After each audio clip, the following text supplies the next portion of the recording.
Hi. Welcome. Thanks. Good to see you all. Good to see you as well.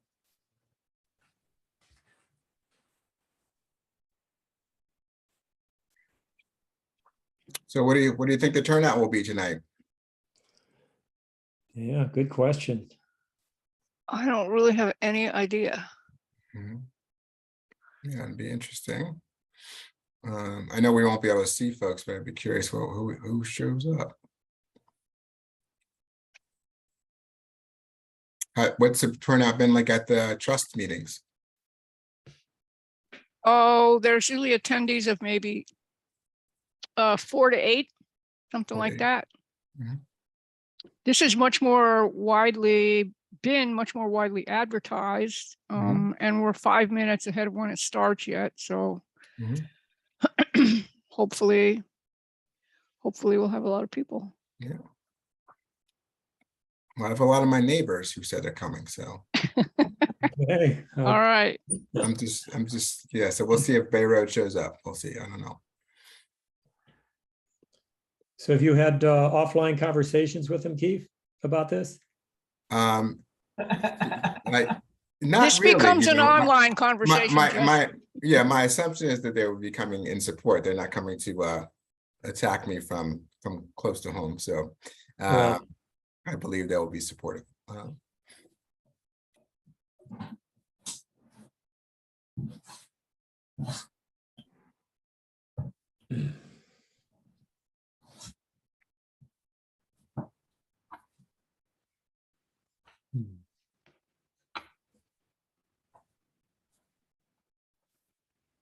And Nate, I don't know if you saw that follow up from our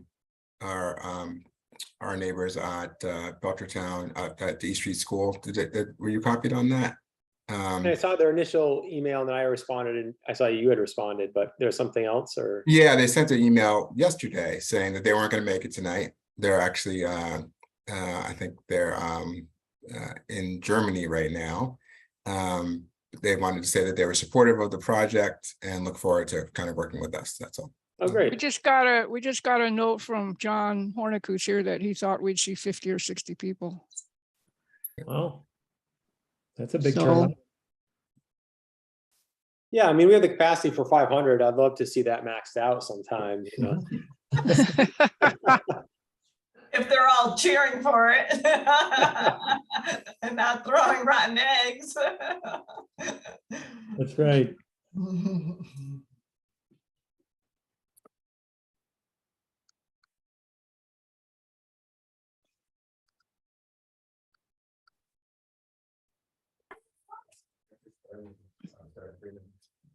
So is it raining out there in the your part of the state? It's not right Is now. it? I don't know. I hear thunder, but nothing, no rain yet. Yeah. Do you really hear thunder? I do, yeah. Oh, then I'm gonna excuse myself for a minute and get my dogs inside.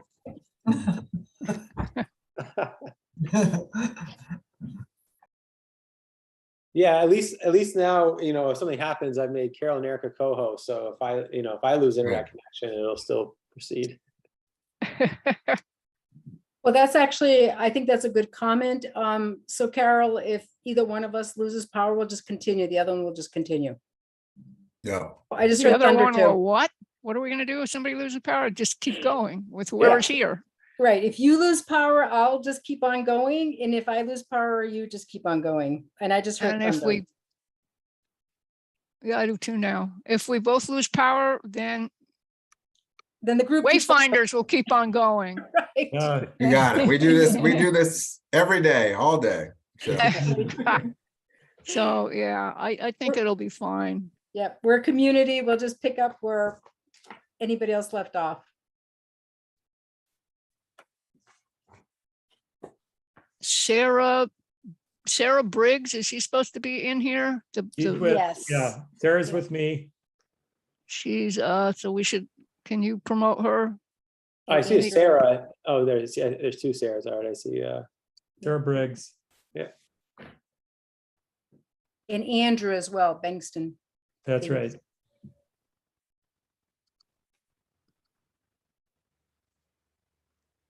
Hi. Hey, Sarah. could hear you guys and I couldn't talk. Thank you for letting me in. Right. Are there? So I'm thinking about introductions. So when we start, do you want to everybody introduce themselves right at the beginning, or should we just go and let the Wayfinders people introduce themselves when we get to the Wayfinders part of the show? Yeah, that works for us. And then I'll set up our team and kind of give the run of show a little bit when I start. And, Okay, and so I think we can take it as we go. okay, sounds good. Thank you. So Keith, when I'm done with my slides, I'll just pass it on to you. Okay, and Ben, you have, does Ben have the ability to share slides? He's going to be running our slides for us today. Yep, as a panelist, yeah, anyone can share a screen. Great. Okay. But Nate, you're doing our slides, right? Sure. No, I have them all set. Thank you. Because we'll just go next slide, please. Next slide, please. Sure. Yeah, so it's 6:30. There are people still are joining, so there's 20 attendees as well as and then 11 panelists. So we can maybe wait another 2 minutes. Is that all right? Sure. I was going to say hello, all of you who are here, and welcome. And we're going to wait 2 or 3 more minutes to see how many other people show up, and then we'll get started. So thank you for being here.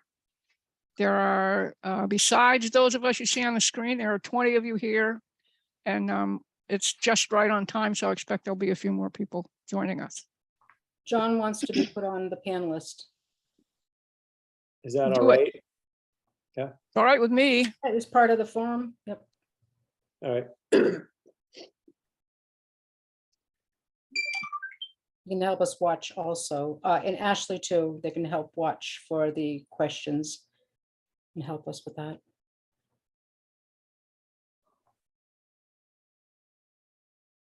Oh, Ashley, yeah. Yep. All right.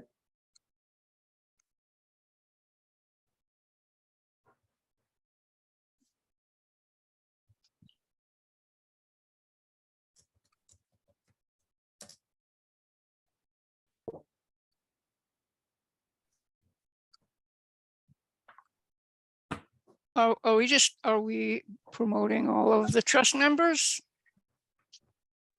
Is that what we're doing? I thought we weren't, but I think Ashley's the only Oh. one.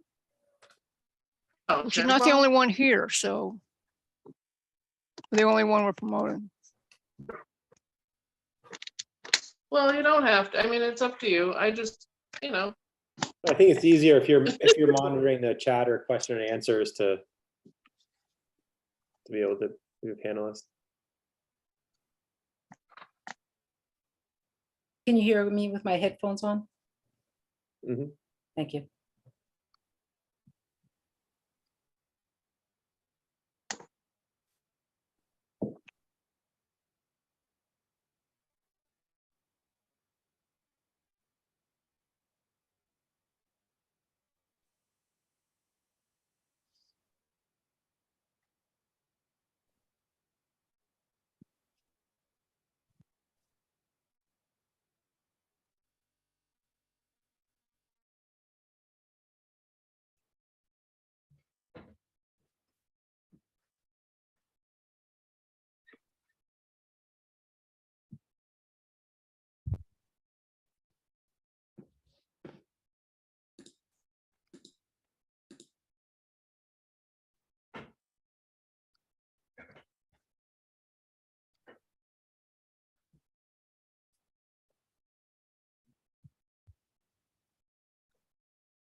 Well, maybe we'll go ahead and start.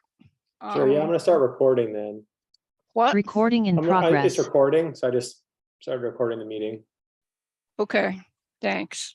So, I'm Carol, one of the 2 co-chairs of the Amherst Municipal Affording Housing Trust, and on behalf of that trust, and with thanks to our co-sponsors, Wayfinders, Amherst League of Women Voters, and the Amherst Affordable Housing Coalition, welcome to everybody. We're glad you're here. I can tell you that there are right this minute 30 of you that you can't see, and those of us that you can, but there are 30 people who have come and are attendees.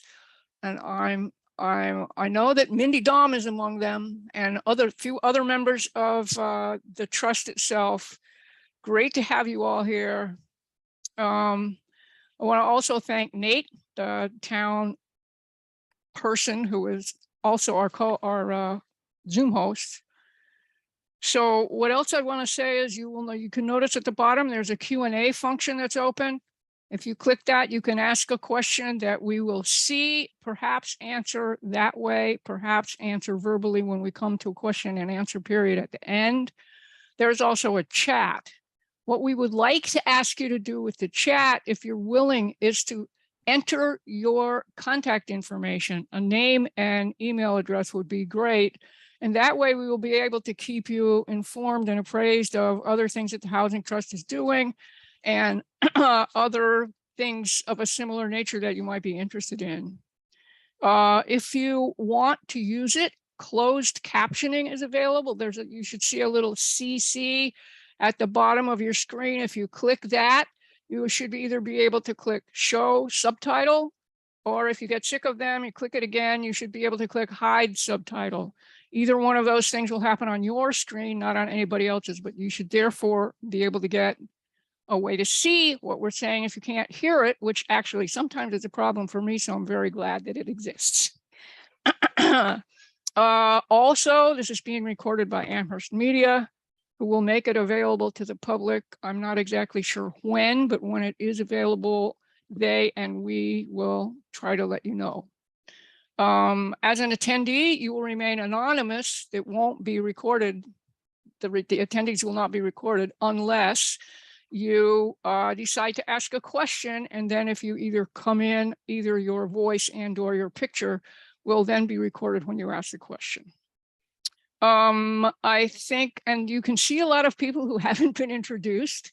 However, most of them are connected to Wayfinders. And when we get to that section of the program, Wayfinders people will be introduced by Keith, and then you will know more about them all.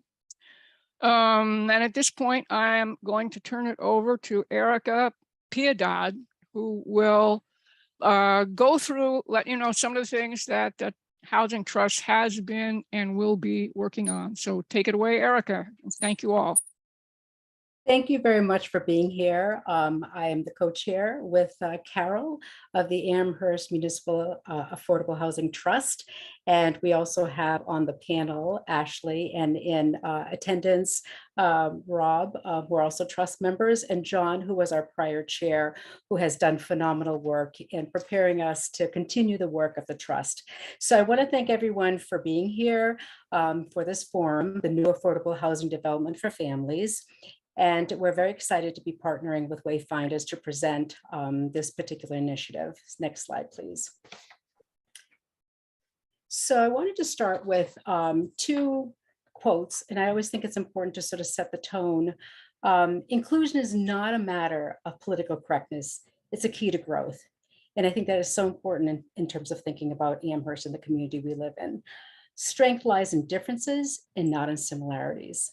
And I think that's also very key to the work that we're trying to do as a community and as well as a trust, and as well as through collaboration across the different coalitions and the different groups, town council, and to really envisioning a community that's inclusive. So the affordable housing increases opportunities for being and to continue being a diverse community. So affordable housing is the opportunity for us. And so we're going to talk about the specific opportunity that we have before us. So next slide, please. So first, we just want to give you an agenda. There was actually a question that asked, how long is this meeting? So here's the agenda that we're setting for it. Thank you, Carol, for welcoming everyone. And thank you definitely for Representative Mindy Dahm, who comes to all the meetings and lots of different events. So all of you are absolutely welcomed in this conversation. And this is what we want to have, is we want to have a conversation with you about this particular initiative. So welcome you all. We're going to give you a little bit of a background for those of you who may not be familiar with the Amherst Municipal Affordable Housing Trust. Wayfinders will then continue to talk about who they are and what they propose, especially with regards to the East Street School and Belchertown Road initiative. We're then going to have a few people who have asked and who we've asked to talk a little bit about their own view of this particular initiative. And then we're going to open it up to community questions and comments. And this is not the end of a community conversation, but a beginning of a community conversation. So we're having it virtually to make it as accessible as possible, but we also hope to eventually also have in-person community-based meetings to continue this conversation. So next slide, please. So it's always important to sort of set up what's the challenge here in Amherst, specific to Amherst. So many of you probably have your own stories and your own experiences, but we thought it'd be important to sort of level set for everyone. We know that low-income families are priced out of the Amherst housing market. Around 57% of current renters in Amherst spend more than 30% of their income on housing, and many spend over 50% on housing. Since 2010, there's been a dramatic decline in the number of young families living in Amherst, as well as a significant drop in school-age children. So we're predominantly becoming a town of college students, young adults, and much older people like myself. The Housing Production Plan of 2016 recommended the development of 225 housing units for low and extremely low income households in the following 5 years, including 40 units of home ownership, 50 units for seniors, and 25 for individuals with disabilities. Few of these units have been developed. COVID-19 has exacerbated existing disparities, causing many, especially low-income workers, to lose their income, resulting in increased housing instability, if not eviction. There are many, many more data points that we could share with you, but we thought we'll start with these. And it's really, we want to focus on what are some of the solutions. So we're going to move to the next slide and talk a little bit about what the Amherst Affordable Housing Trust mission is. The Trust mission, as an instrument of town government, is to promote the town's affordable housing priorities as determined through the most recent town housing plan, particularly to create safe, decent, and affordable housing for most vulnerable populations. And so before you are some of our goals, and what we're going to do is we're going to go through each one of these goals and give you some examples of some of our accomplishments. And we are only able to accomplish these through our partnership with all of you, with the community, with all the different coalitions, with the town council, with town hall. And we look forward to partnering with you to have this very successful project that we're going to be talking about. So next slide, please. So highlights of our accomplishment. So one of the goals is fostering development of affordable housing. And some of the accomplishments are the East Gables in partnership with the Pioneer Valley Community Development Corps, which are going to have 28 studios. So hopefully you've passed by them, you've seen the groundbreaking. It's on Northampton Road. And so we're very proud of that, the development of that. The second one, which we'll be talking about this evening, East Street School and Belchertown Road in partnership with Wayfinders, which is going to be presented this evening. Strong Street, which we're hoping to actually have affordable home ownership. And then Hickory Ridge, which we're hoping we've presented to the town some of our recommendations for affordable housing for seniors. A second goal is to support homeless prevention initiatives. So we've presented proposals for a permanent shelter funded by ARPA. And so it's still, in recommendation form. And these are just some of our accomplishments. The third goal we've had is seek opportunities to promote sustainable development. And for us, that's really very important in terms of sustainability. So in some of the requests for responses for some of our developments, we have made sure that we integrate and write into sustainable housing plans. We've recommended weatherization and retrofitting of affordable units for through the use of ARPA funds. Climate change and sustainable housing was one of the 3-part housing series the Amherst Municipal Affordable Housing Trust co-sponsored last year. Next slide, please. Enhance local and regional collaboration. Without collaboration, none of us will really be successful. We really need to work together, vision together, and ensure that we use resources in the best way. So some of the areas that we've been able to accomplish that is trust members participate in multiple housing and homeless prevention coalitions and work groups. We review and provide feedback to housing plans, 40R plans, revisioning of zoning bylaws, and other town-related plans that impact housing stock, affordable housing, and housing security. And we also provide letters of support for either initiatives or for legislation. Thank you, Mindy, and thank you, Joe Comerford, for all the wonderful legislation that really looks to ensure affordable housing and funding for affordable housing, and to also address housing stability.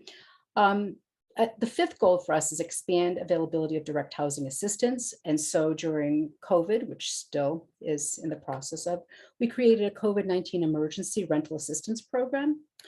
And then promote outreach and education. So a lot of the work that we do is talk to our communities, try to leverage stories to ensure that people know in terms of Amherst, what are the initiatives, what are the challenges, and what are the opportunities, and what are the successes in terms of our work together across coalitions, across communities, having open forum about what it is that we're doing around housing, housing stability, and really looking from prevention of homelessness, all the way to affordable rentals, all the way to affordable home ownership. And if you haven't visited our website, please do visit our town website. Next slide, please.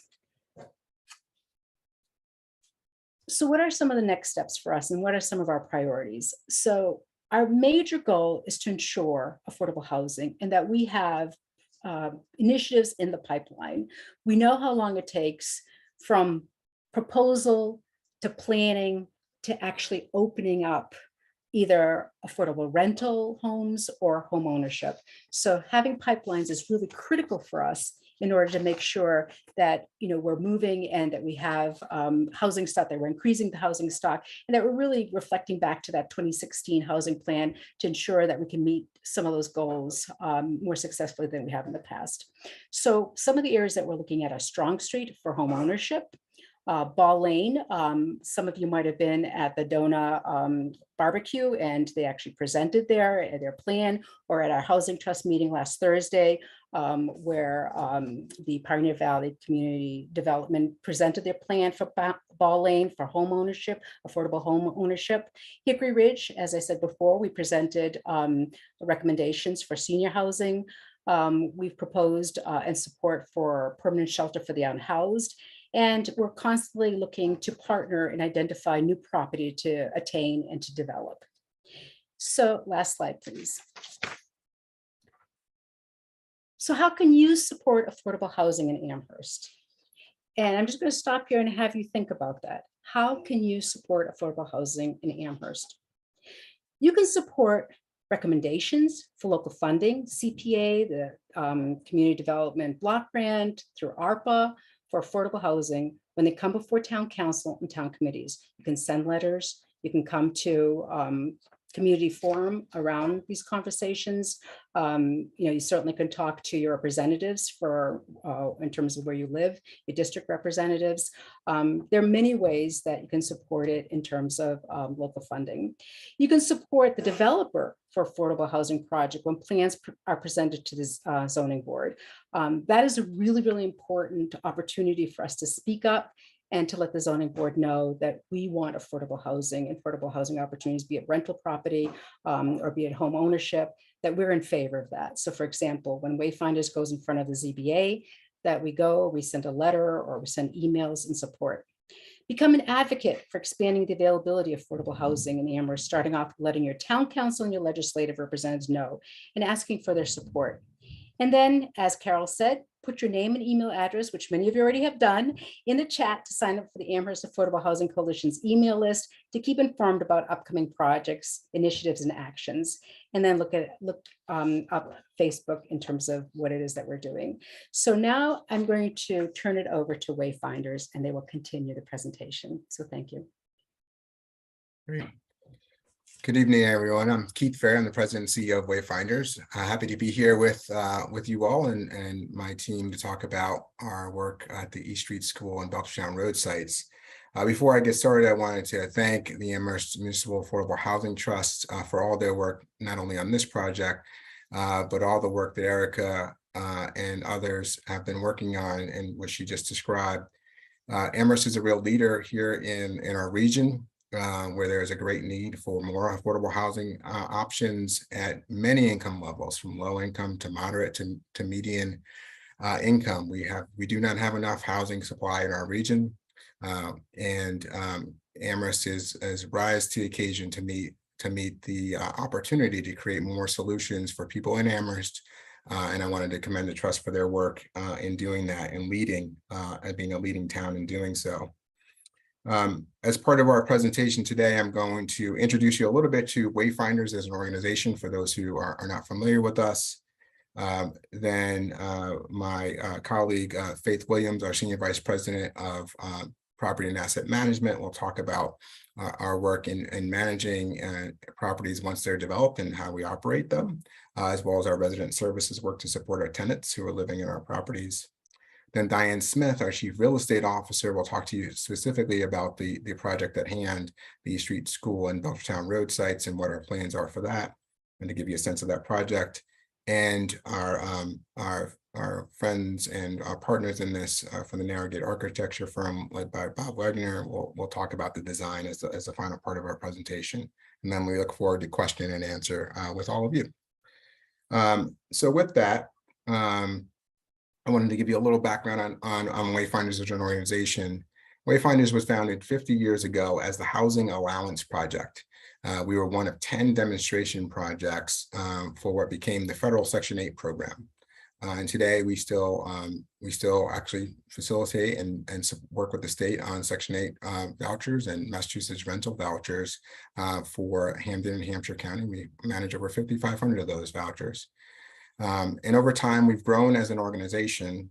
And today, this is our mission about really building and advocating for a thriving and equitable region by improving the stability and economic mobility of families and individuals, together with developing and managing a wide range of housing to support strong communities.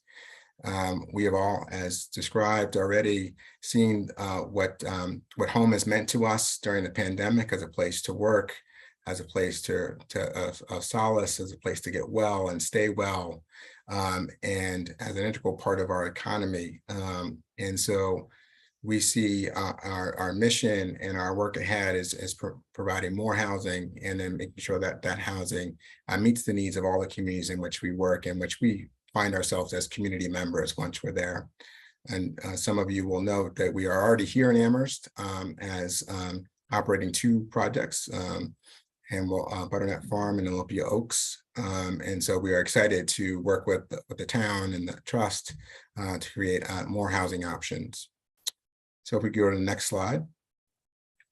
In terms of the organization overall, we work across a range of different opportunities, really across the housing continuum, from homelessness to home ownership. And that means we're providing shelter for over 200 families who are unhoused today. That means providing, as I mentioned, rental assistance for over 5,500 households.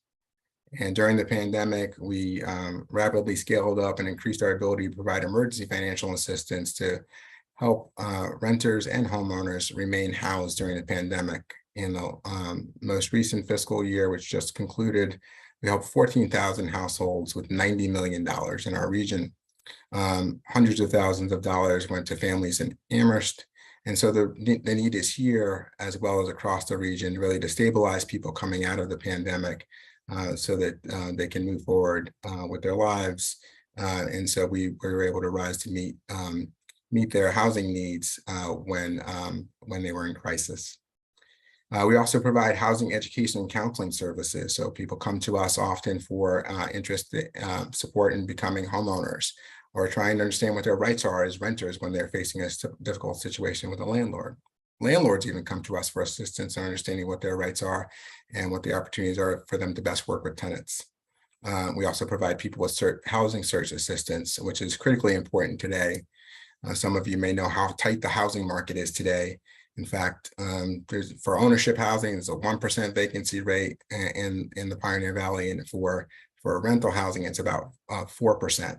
So a very tight market today. We do not have enough housing supply, and that's why we're so excited to work with the town on creating more housing options. In our projects, we provide resident services, and we'll talk more about that shortly. We also do community leadership and development training, community building projects with members of not only our people who live in our housing, but other members of the community to strengthen community bonds, address other community issues that are complementary and supportive to our housing and other economic and social activities in communities. We provide workforce training and job training and other employment supports to help people find the incomes they need and opportunities they need for gainful employment to stay housed and achieve housing sustainability. And we also work on fair housing, and then as needed, and it is often needed, as already mentioned, we also enter the conversation around advocating for economic and housing needs, not only in cities and towns, but at the state level as well and the federal level. Really telling the story of what our needs are here in the Pioneer Valley, and making sure those needs are heard and working with our delegation, trying to get those met. In addition, we're going to hear from our property and asset management team today. We own and manage today over 800 units of affordable housing in the region. As I mentioned, 2 of those projects here in Amherst. And we're an active real estate developer. Over our history, we've developed 1,300 units in 60 different rental projects and 14 homeownership projects. So we see that as an integral part of what we do, not only providing the program support, but also meeting the supply needs of the region.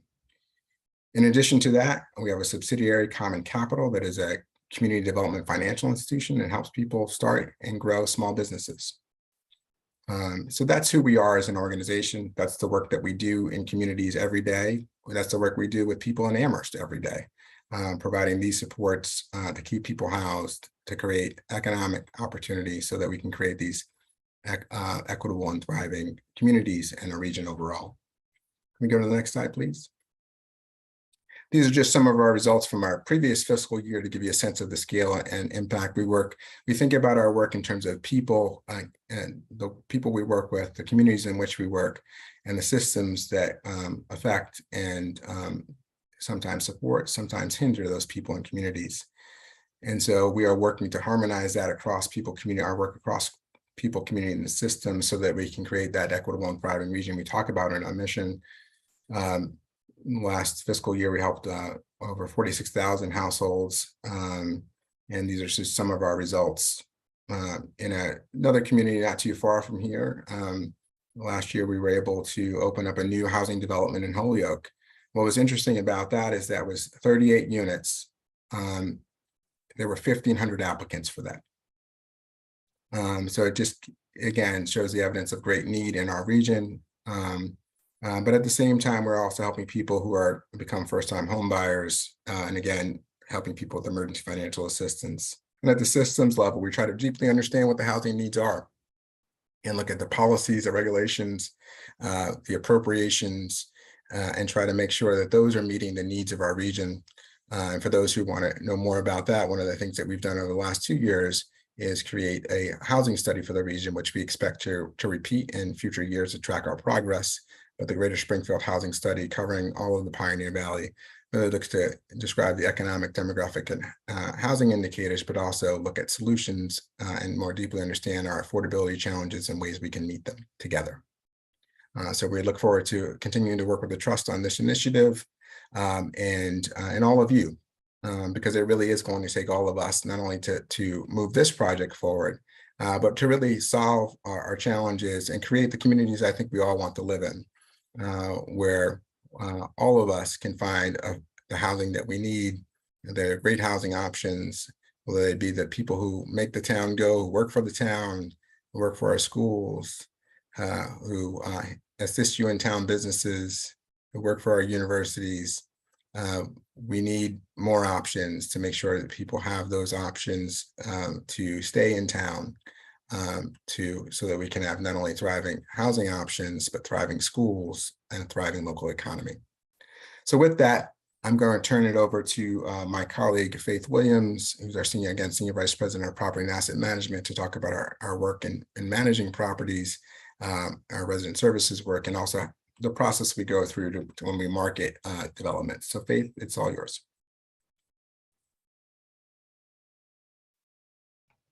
Thank you, Keith.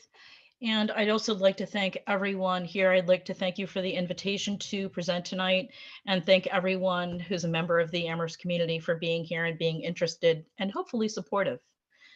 It's a very exciting project. So a little bit about, Ben, next slide, please. A little bit about who we are and what we do. So the real estate division of Wayfinders really works to find great partners in the community to develop new housing. And once our real estate team has developed that housing, they turn it over to us in property and asset management. And we take it from there and responsibly manage a portfolio, as Keith said, of over 800 units of decent, safe, affordable housing that we work diligently to maintain and have worked diligently through COVID and all of its challenges to continue to maintain. And excuse me, I will say that Butternut Farm and Olympia Oaks are two of our best developments that we've done. They're all great, but what's wonderful about both Butternut and Olympia is that I was there at the beginning of the lease up efforts, really the development and lease up efforts for both of them. And one of the ways I measure our success is that many of the original tenants that we moved into both Butternut and Olympia are still there. They're loving the properties. And even when we have difficulties managing a property, I had an email from a Butternut tenant yesterday, and she was sharing an issue with hot water. And she ended it by saying, I just want to let you know I'm an original tenant. I love living here. This is my home. You guys have done a great job of maintaining it, and we just want to keep it that way. And the way we view our tenants is that they really are our partners, and that we want to be providing them with a home to live in. We work where they live, and we respect that.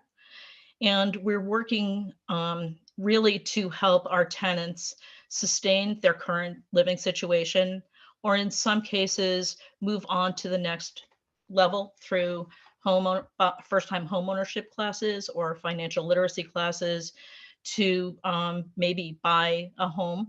We've actually had several people move on from some of our developments in Amherst to become homeowners in Amherst. It's also our goal to work with them to sustain their housing through difficult times. I mentioned COVID a minute ago. During COVID, there was an externally imposed moratorium on eviction. Wayfinders took it upon ourselves to extend that period.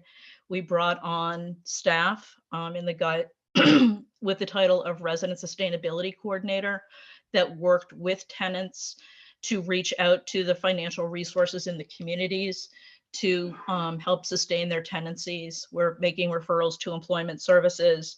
So we really do see our tenants as our partners and a measure of our success.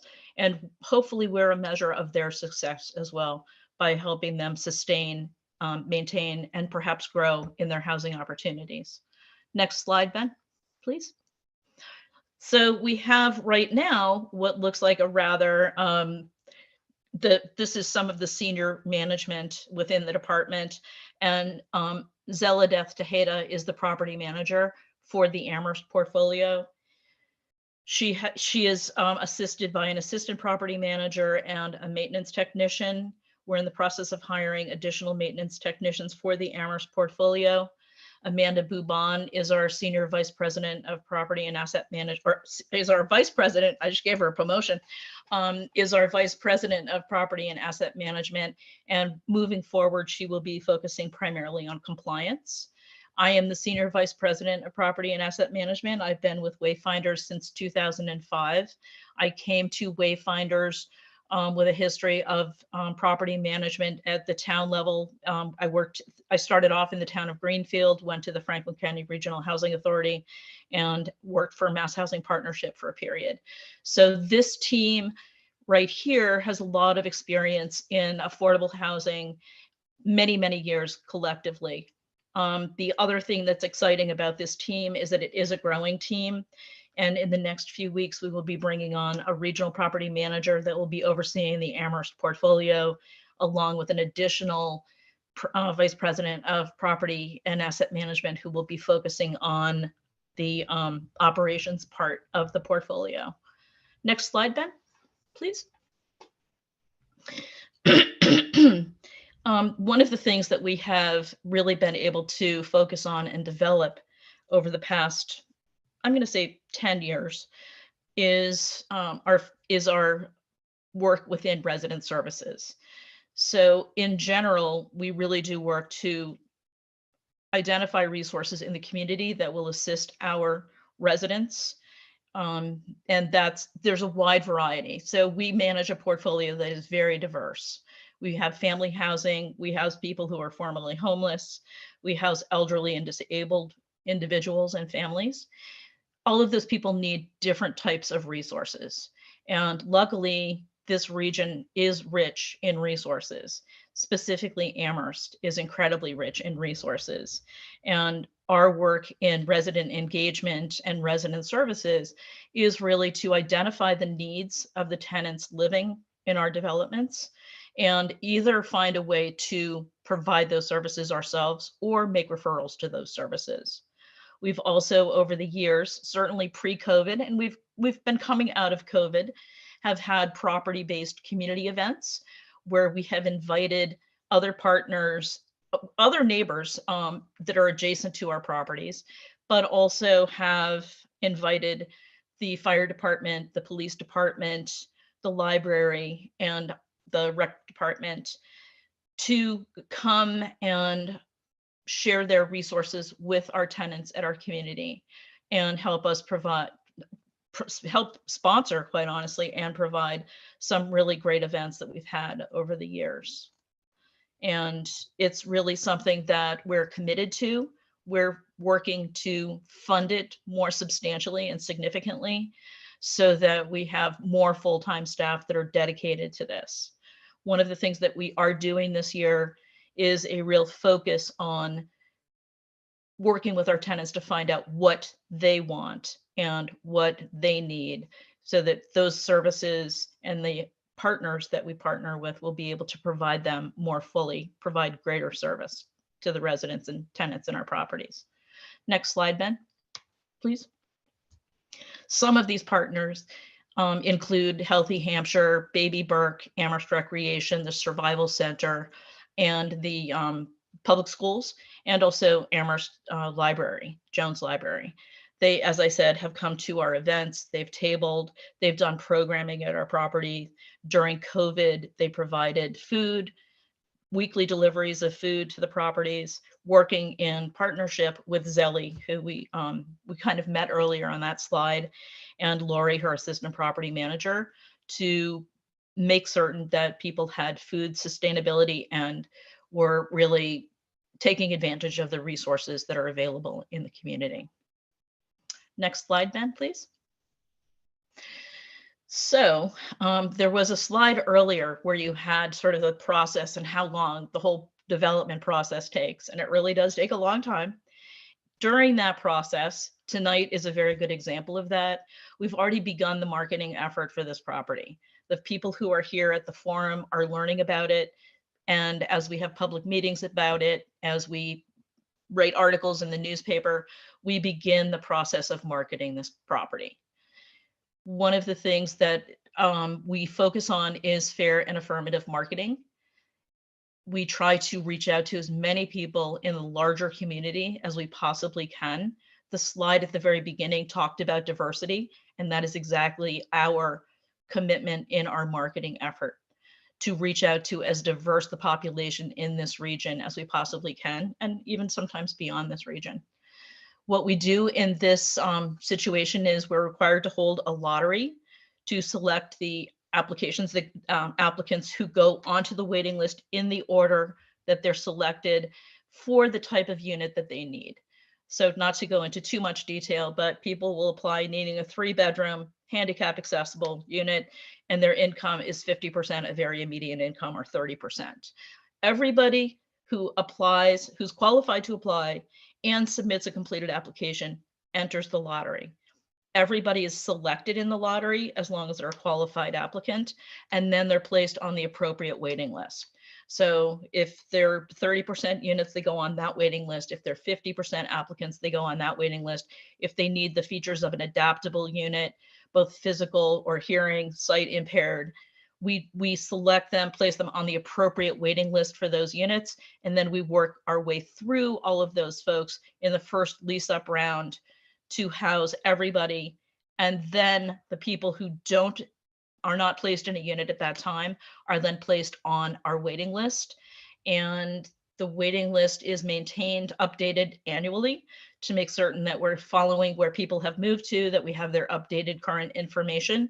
And when a unit becomes available, we then go to that original wait list and fill those units. At the same time, we continue to market those properties and add to the waiting list. Because what sometimes we find is that the next person on the waiting list isn't, they've found another place, they've moved out of town, they bought a home. So we continually keep our waiting lists refreshed and updated, and we continually market our properties as we manage them. So the initial applicants typically come to us through the lottery process. Keith mentioned earlier that the Holyoke property that we had with 38 units, we had over 1,500 applicants. All of those people, we held that lottery in 2020. And I would say that the majority of those people are still on the waiting list. We go to them when we have a vacancy, and yet we've been adding to that waiting list as we've gone along. We will have information sessions mostly based in the community. So COVID did impact what we did. We went to 100% virtual. But in the past, what we've done is we've had public information sessions where we make certain that it's an accessible location, easy to get to via public transportation. We have them in English and in Spanish, and we vary the times of day and days during the weeks. So we'll have a midday weekday, we'll have an evening, and typically a Saturday session. They're also recorded, so people understand the process of how to apply, how the lottery works. And we also typically distribute applications throughout the community, mail them to a number of other sister organizations to disperse them. And we also have often attached applications to the fencing around a new development, so that we're really working to market it very aggressively, and really get a number of really highly qualified applicants into the lottery. And then we work to place people into the units once they come out of the lottery. The one thing I would say that is unique about Amherst is that because we have two similar properties that are not far from these locations, that typically what we would do is once we've had applicants apply and come out through the lottery, we would probably then market our Butternut and Olympia units to the folks who weren't housed through this initial lottery, but they would stay on the waiting list, and that's fully communicated to them. Next slide, Ben, please. So I'm sure that there will be questions during the question and answer period that I'm going to be here for and happy to answer. And I will now hand it over to Diane.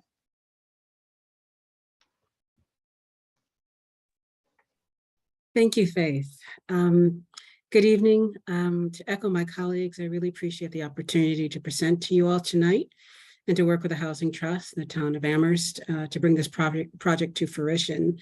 We deeply respect your commitment to the creation of quality, affordable, sustainably designed housing that reflects your community's values of diversity, equity, and inclusion, which are also clearly at the core of Wayfinder's mission as well. I'd like to take a minute to acknowledge Michelle McAdare and Ben Merker, who are the team leaders for this project at Wayfinders going forward, and who are also in charge. Ben is in charge of the slideshow. Next slide, Ben, please. For this project, we focused really on the best practices in energy efficiency, and we assembled a team with the expertise to meet the goals of the town's RFP, including those related to sustainable design and the requirements of the potential funders. The Narrow Gate is one of the most experienced designers in affordable housing in the state, and their experience is suited to both the adaptive reuse of the school and to new construction. The Center for Ecotechnology is also a core member, and in working with Wayfinders on other projects, they have been fantastic resource to review our plans and to advise. And NEI was selected for its vast experience with affordable housing, with over 80% of its deals, including some form of tax credit. So they've got a lot of experience in the work that we do. And strong experience with women and minority business enterprises in that participation in their work. And they also have experience with passive house design. So that's really important to what we're proposing going forward. We've worked with NEI on the redevelopment of the Kenwin and Quadrangle in Springfield, and we look forward to working with them again. Next slide, please. So Bob Wegner will be going over, he and his team will go over some of the details, but I'm going to kind of feature some of the early concepts with regard to both of the sites. On Southeast Street, the East Street School, we are proposing 29 units, 9 1-bedrooms, 15 2-bedrooms, and 5 3-bedrooms on this site, which would include the reuse and redevelopment of the existing school. In addition, the property would feature elevator access and universal design. We're pursuing passive house and enterprise green community certifications and solar as well. So we really are pushing the energy efficiency and sustainable design as much as we possibly can on this site. There will be a management office on this site as well as the other. We do have property managers on site and provide support services as needed and available in the community. Next slide, please. On the Belchertown Road site, we are proposing a 41-unit property. This design we're still working with Narrowgate, but we're very excited about how this is coming out. This too would have elevator access. We're pursuing passive house here as well, and there would be a management and community room on site here on this property. We're thinking are 41 units, which would include 9 1-bedroom and 22 2-bedrooms and 10 3-bedrooms.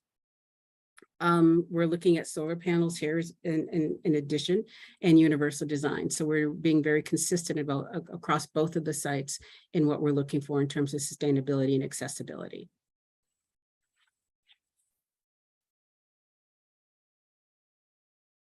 Next slide, please.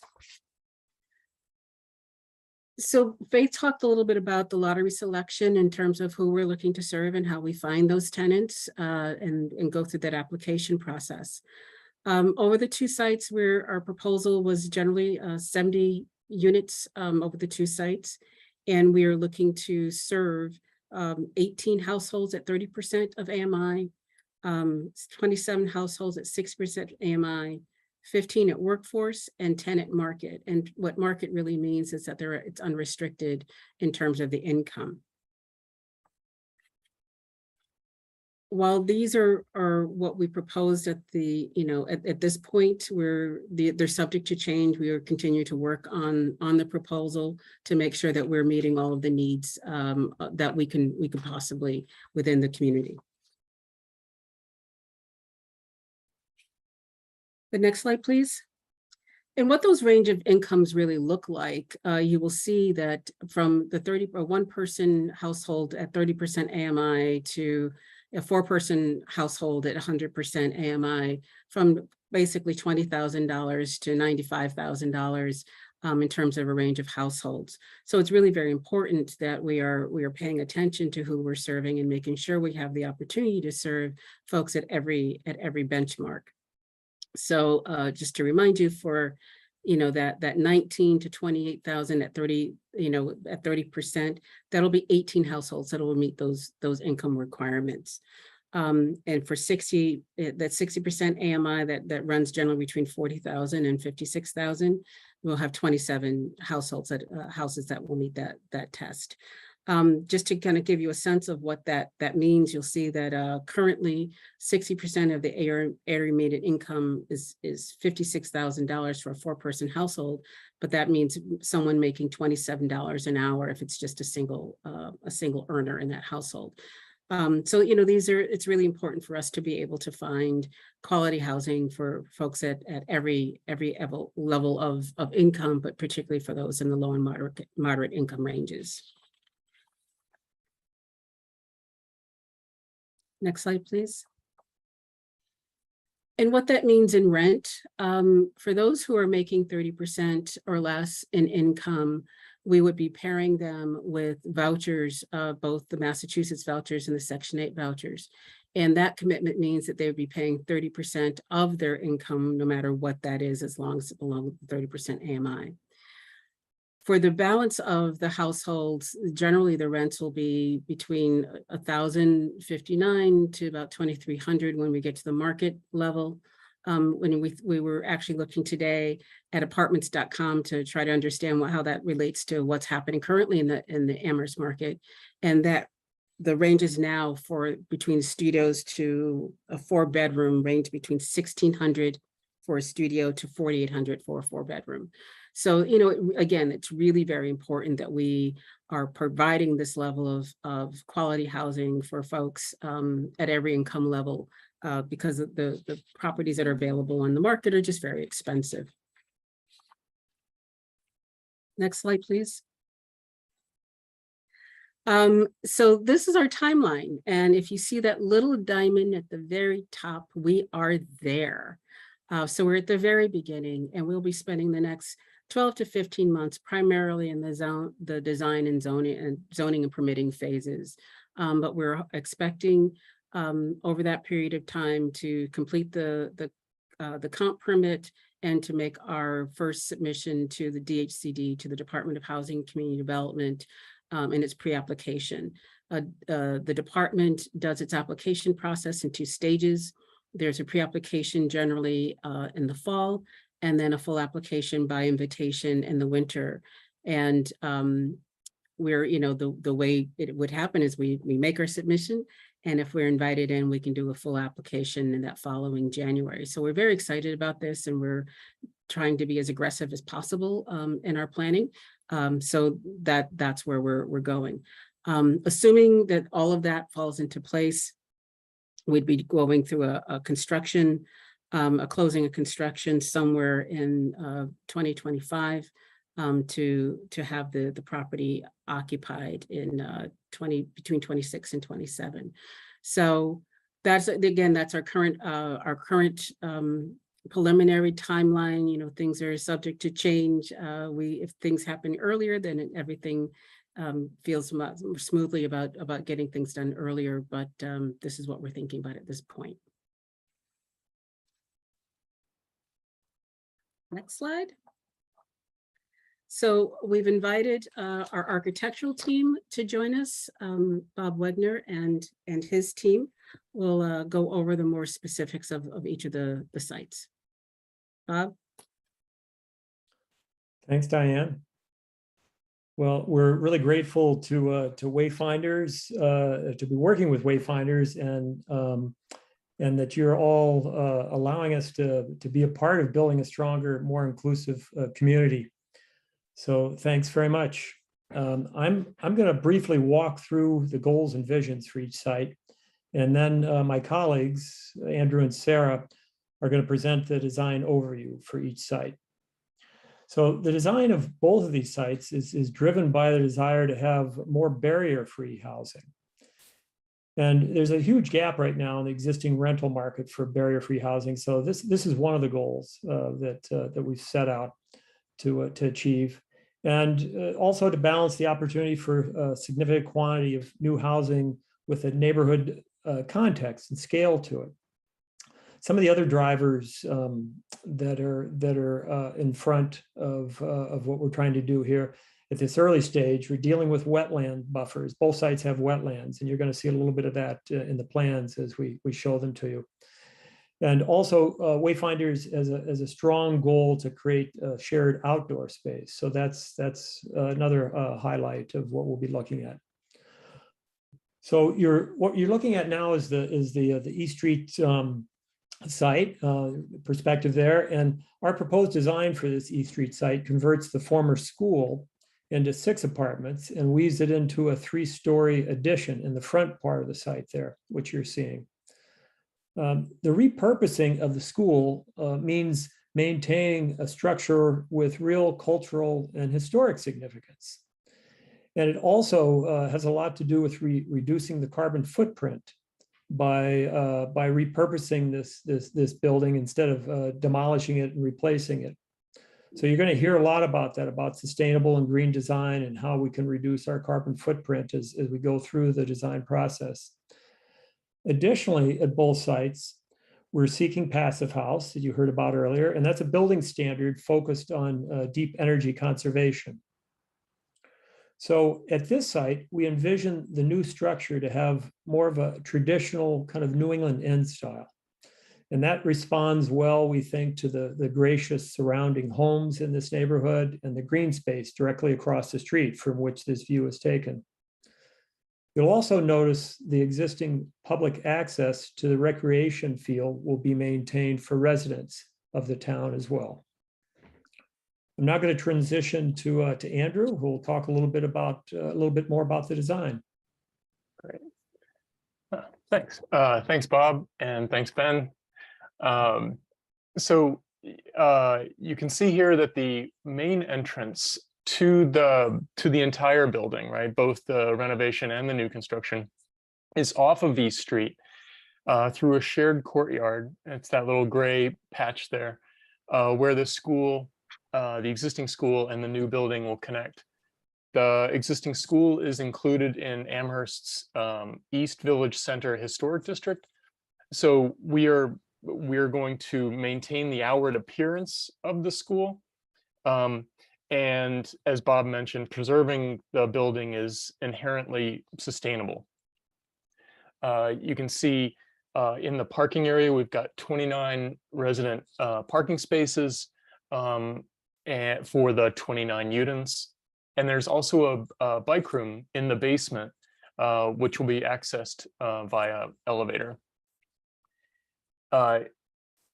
If you can see in the orange spaces, a property management office and common spaces on the ground floor create a hub of activity around that lighter yellow long corridor that's vertical, and locating the community room next to the courtyard enables larger events to, like birthday parties can spill out outside in good weather.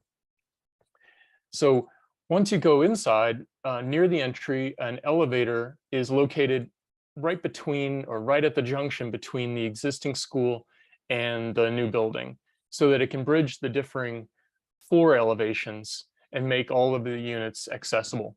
In the perspective, you can see that the school, and maybe y'all know about the school, but it's up about 5 feet above grade. Whereas the new building will be right at grade. In addition to the entry doors from the common corridors, so you can see there it says hall, that yellow bar left to right, and then we have those the units flanking that. All the units will have doors off of common corridors, but in this case, or on this site, all the ground floor units will also have private entries from the outside at grade. So you can see right off of Southeast Street. Yeah, exactly. Thanks, Ben. You'll see these canopies and welcoming entries from the street. As discussed earlier, I believe that was Diane. Nice to meet you, Diane. The property will have a mix of 1, 2, and 3 bedrooms. For this site, the new building will have 2 and 3 bedrooms on the first 2 floors, and then 1 bedroom units above. And with that, I'm going to turn it back to Bob. Okay, let's go to the other site, Belchertown Road, also known as Route 9. And for this more spacious of the 2 sites, we looked at different options from townhouses to multiple buildings, but found that a single larger building could best accomplish the Wayfinders and the town's goals for accessibility that we talked about. Energy performance as well is easier to achieve through a larger single building, and also wetlands preservation. which is a key part of this site in particular, really both sites, but this site probably even in some ways more challenging and more important. There's also the desire to create a common outdoor gathering space here too, with real views to the wetlands, which are a real natural asset on this site. So this preliminary view of Belchertown Road illustrates how our design concept was inspired by simple massing of kind of rural New England architecture. And a portion of the building is 2 stories, you can see there in the front, and it transitions to 3 stories in the rear, kind of similar to what's called a salt box structure that you're probably familiar with. And though the entry and the main entry and the canopy have evolved a bit since this original scheme, the simple massing of this New England barn-like architecture has remained a design inspiration for us for this particular site. We're proposing to use a change of colors that you see here in the siding and varying roof lines as well to create this ensemble of multiple smaller buildings. And it's our intent that this massing will respond well to the immediate context. So to learn a little bit more about the design, I'm going to turn it over to Sarah. Hey, thanks. Yeah, so like Bob said, like we've mentioned before, we really think that the wetlands that you can see at the rear of the site here are a big asset. And so our strategy on this site is trying to prioritize that as an amenity for the community here. And so we're preserving this dense wooded area that's south here at the bottom. Yeah, thanks, Ben. Yeah, we're going to preserve all of those trees, but then we're going to take advantage of this existing clearing in the trees up at the top of the plan, where you get a really nice view into that space. And we're taking advantage of that massing that Bob mentioned, where the higher massing, the 3-story portion on the rear side of the building, to try to give more units that view of the wetlands. And then by locating the building right along Belchertown Road in the front and tucking the parking behind the building, we're both trying to pursue Amherst's vision to have a sort of village feel in this neighborhood. But we're also sort of creating a more private outdoor space behind the building. So a lot like at East Street, we have that community room that's adjacent to that outdoor space so that those spaces can interact in certain uses. And that space becomes shielded from all of the traffic on Belchertown Road and instead faces that nice view of the wetlands in the rear. So we have that parking lot in the back. It has a designated drop-off lane, and that's going to bring a lot of residents in through the rear entry. But at the front entry, we will have bike storage, and that will welcome, cyclists as well as pedestrians off of the sidewalk. And we'll also have an office there, a staff office, to sort of keep eyes on the street, keep that lobby space active and used throughout the time. We've also paid attention to locating the entry to that parking lot a little bit down the street from the entry to the Colonial Village apartments, which are across the street. So in order to avoid any kind of traffic conflicts there. And then, we've already gone through the numbers. There's 41 units. Like Diane mentioned, it's all 1, 2, and 3 bedrooms.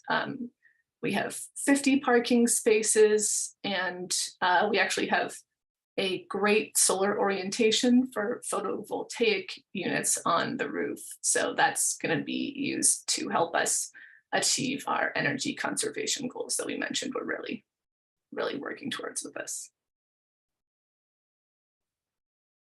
And I think that wraps up this. Oh, that wraps up everything. It does wrap us up. I know we had a few people, a couple of people who wanted to speak in support of the project. And so if it's okay with our friends from the trust, we might let those folks come forward. The first is Marta Alvarez, and Marta is a resident of Olympia Oaks, which is one of the projects that Faith talked about that we have in Amherst. And Marta is also a member of the Wayfinders Board, and I think that's important for you to understand that we value resident perspective in every way that we talked about, but also we bring residents and community members onto our board so that we remain community informed and resident focused in all the work that we do. And so I'm really grateful for Marta for her board service and also her engagement at Olympia Oaks as a leader of that community. And I'm going to turn it over to her to talk about whatever she'd like to talk about relative to this project. Thank you. Thank you for this opportunity and the invitation. Again, my name is Marta Alvarez. I'm a tenant at Olympia Oaks apartment for 8 years. And I'm very blessed to be living in this complex because I feel, and the majority of my neighbors also come in, that they feel very safe and very secure in this property, although we are a little high. But, you know, we are happy in here with the management and the actions that the activities that we had that they offered to us, the help, the assistance, they're always there. Our property manager, Sally, and assistant manager, Lori. I feel very blessed about everything in here. And especially because I raised my last child in here, which is successfully graduated from Westfield. And we felt very comfortable regarding that. I can't tell you how blessed I am over and over again about being part of this organization. And also I want to mention that I'm also a member of the Healthy Hampshire in our community. Okay. Thank you. Thank you, Marta. You're welcome. And I also wanted to open up the floor to Aaron Cassidy from the Amherst Housing Authority, who I believe is also here to talk on behalf of the project. So, hi, this is Nate. I work with the town. If you could just raise your hand. Keith just mentioned a name. I'm not, there's about 40 attendees, so it's hard to scroll and find who should be speaking next. So if you just raise your hand, we can allow you to speak or promote you to panelist. I don't think Aaron is here, but I do see Francine Rodriguez. Francine Rodriguez is the other person. Thank you. From Family Outreach of Amherst and CHD. So we welcome Francine forward.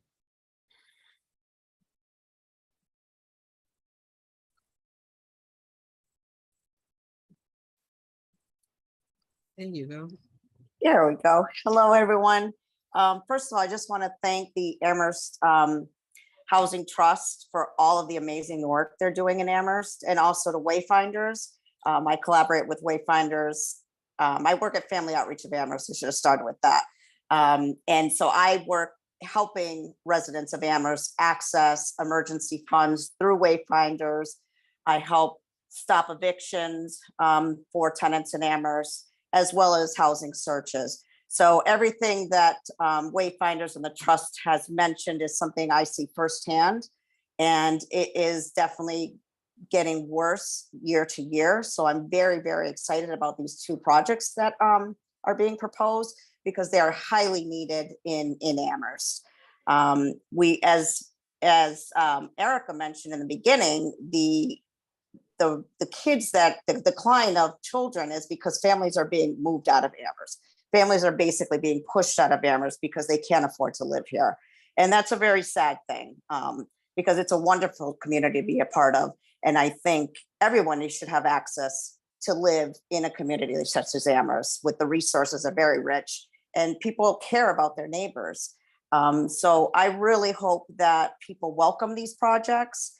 And I'm so excited to be a part of getting tenants to participate and to apply for these projects. So in any way I can be helpful, I'd love to do that. And I just want to really highlight that we really need these projects to be come to fruition. So thank you to Wayfinders. Thank you to the Housing Trust for all of the work you guys do. Very much appreciated. So thank you. Thank you, Francine. Okay. So I think now we'll move into other questions and answers. See what other questions there are. Some are in the Q&A, but also anyone please raise your hand. I see that there's already a hand up from Sean Parent, who's also asked a question in the Q&A, but Sean, if you would like to ask your question in person, Nate will bring you into the room. Can you hear me? Yes. Okay. I don't know if you can see me. I can see 4 faces. We can't see you, but we hear you. I actually am a veteran. I work in the Veteran Center at the Bang Center, but I also have a daughter in the system.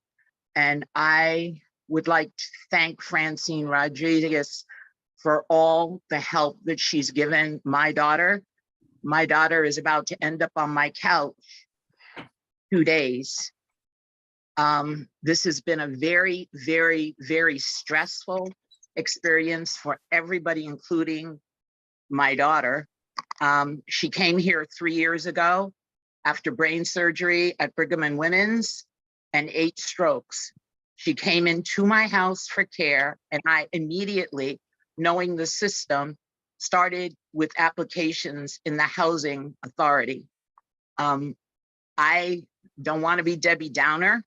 I've lived in the Amherst area for almost 40 years now. Everything that Francine is saying is true. We're 3 years into this, and basically what I've got is documents being lost, documents being requested over and over again, documents being submitted and saying they weren't submitted. Being as I worked for VA for 10 years, I know how to work the system. I know how to fill out documents and get them submitted. But if this is the process that a vulnerable community of people are trying to get through to acquire housing, it's very discouraging and it's very stressful. I love hearing about all the up and coming projects that are on the table for Amherst to house people who are having a very difficult time. This young woman has a history with addiction. I'm like, please God, don't send her to Holyoke. There are all kinds of mitigating factors that are involved in housing someone. So right now I'm willing to accept her on my couch because that eviction notice has been in place now for, I think, at least 3 months. And she's leaving out of her apartment due to feeling unsafe and all kinds of situations. If these are the people that Amherst wants to help, these people are not going to be able to wait until housing is built, affordable housing becomes available. And the way to get to that affordable housing is like climbing a mountain of hell. And if someone can explain to me again and again and again, well, these are the papers you need. Yeah, but we submitted those papers. Well, where did they go? Well, I don't know. They sent them to the wrong. This is just a clustered shut of stressfulness. And I am comfortably housed. I can take care of my business, but she can't take care of hers. So does she have to leave Amherst to have that happen? She has so much support from Francine Rodriguez. I can only say this woman is a major blessing. Let me just ask, thank you so much, Sean, and I'm sorry that it's such a difficult situation, and I know you're not the only one who's in it. But I'm just going to take this opportunity to see if there's any of our panelists here who has anything they might like to say about how long it takes and how hard it is to find affordable housing. Anybody? Sure. I'm happy to jump in here. Thank you, Keith. Unfortunately, what Sean describes is also often occurrence because of the lack of supply of affordable housing for many people at many income levels with many needs throughout our region, throughout our states, in fact, throughout our country. We have not been building enough We have not been addressing affordability needs consistently for now many decades. The way we get out of this, unfortunately, there are no silver bullets. There are no light switches to flip. There's hard work that the trust has done, community by community, that get us to create the right set of solutions. Sometimes it is building housing, but as you see, building housing is a long process. Sometimes it is providing more vouchers and other supports to help people provide the resources they need to afford housing in the community. Sometimes it's education. Sometimes it's lawsuits, working against folks who are discriminating against folks in the community. But it's an all hands on deck set of resources, capacities, and commitment that we'll all need to make to be able to eliminate the circumstances that Sean describes, unfortunately, that her daughter is facing and that she is facing in support of her daughter. But if we all commit to engage together, and what I appreciated what Erica started about what we can do, we can all do something about that. It's just advocating at the very local level. It's advocating at the state level. It's educating ourselves about what the federal government can do and advocating there as well, because it's going to require all of us to create more housing opportunity, more housing options to meet the needs of our most vulnerable.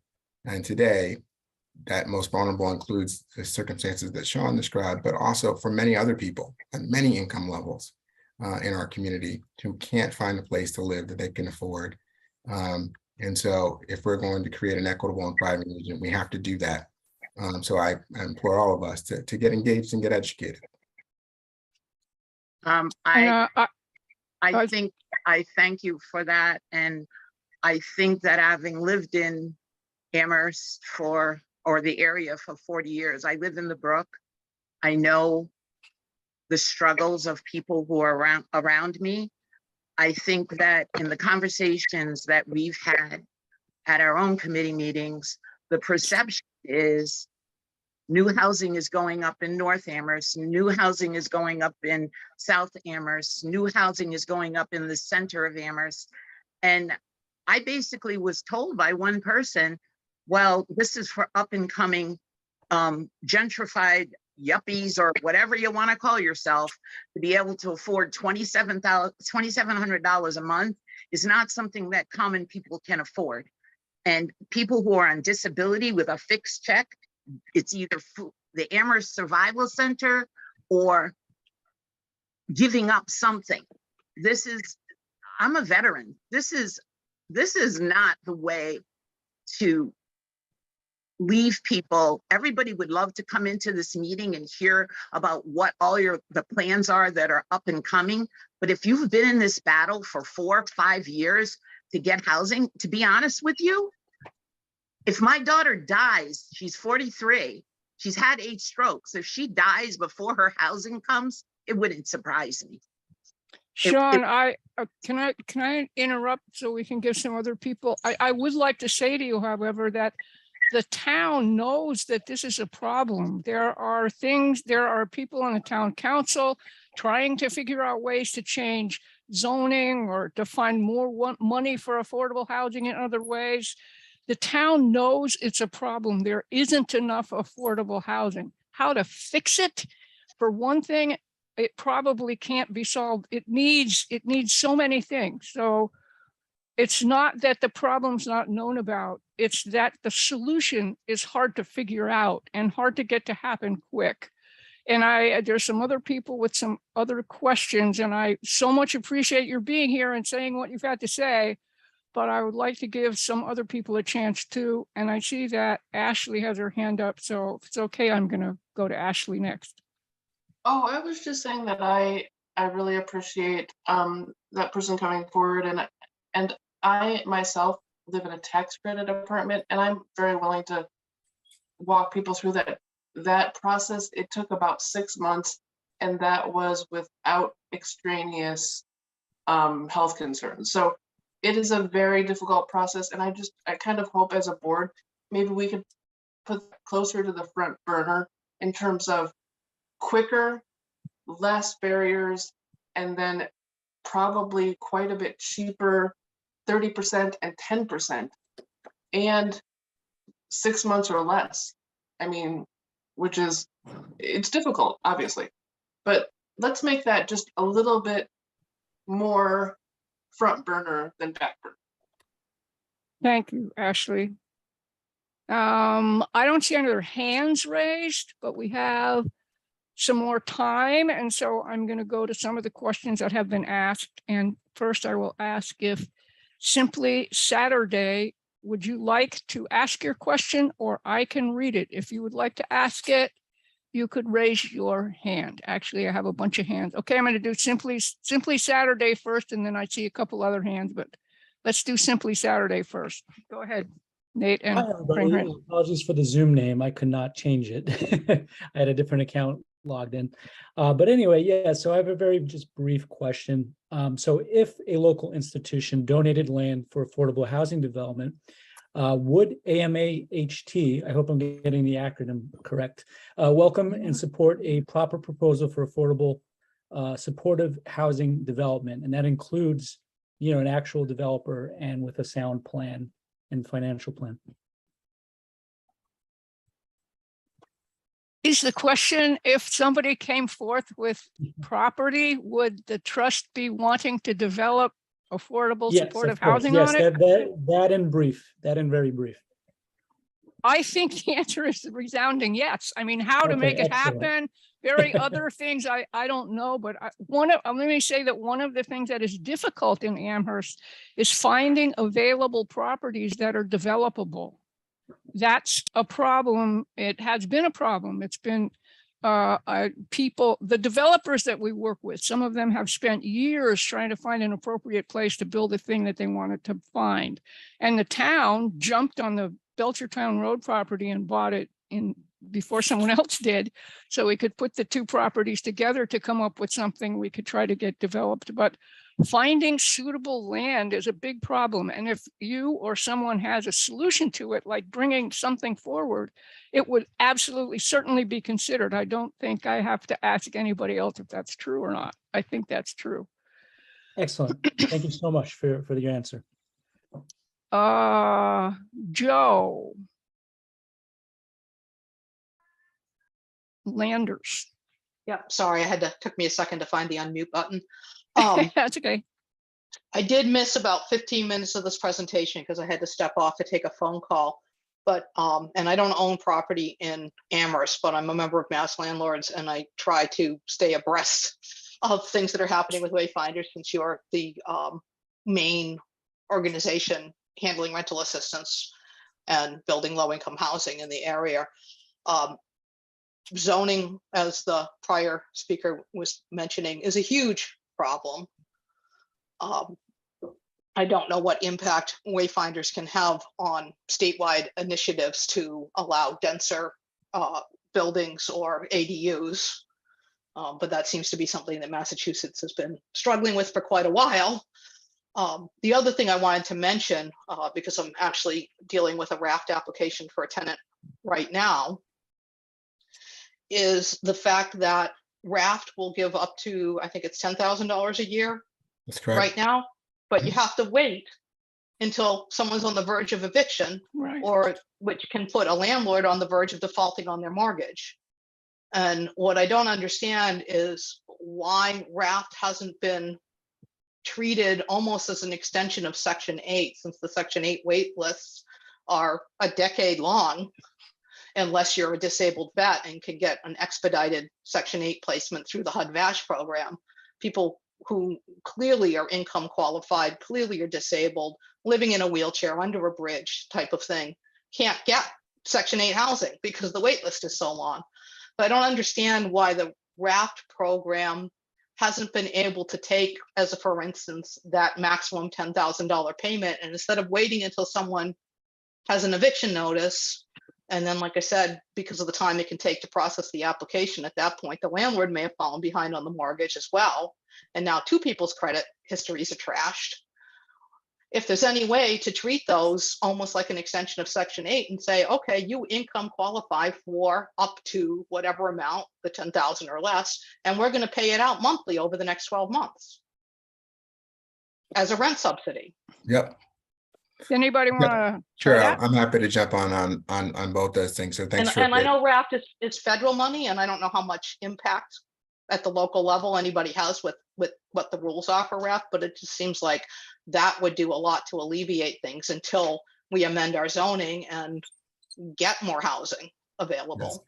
Yes. Yeah, well, thanks for raising the zoning issue. It really determines the shape of our towns, and our zoning across the region and across the Commonwealth needs to be modernized. We need to think about what we want our towns and communities to look like, not what they were, not what they are today, but how they meet the needs of the future of our communities. As Erica described, we have people living longer and aging in place in their homes, so they're not freeing up those homes in the way they used to. And we have another demographic bubble on millennials who are looking for housing options, rental and ownership, and they simply don't exist because we haven't been developing with that demographic shift in mind. So as we look at our zoning and our communities and towns, it is really incumbent upon all of us to demand of our towns, to get engaged in our towns, to look at what do we want our towns to look like? What's the future for us? What's the future for our schools, for the people who live and work in our town? And that should then inform how we zone our towns for the future. Specific to RAFT, RAFT is the Residential Assistance for Families in Transition program. It is a state program. It is a state appropriation. There is an emergency rental assistance program that was part of the American Rescue Plan Act and the prior COVID relief package that President Trump signed before he left office. Massachusetts received from those federal dollars about $800 million.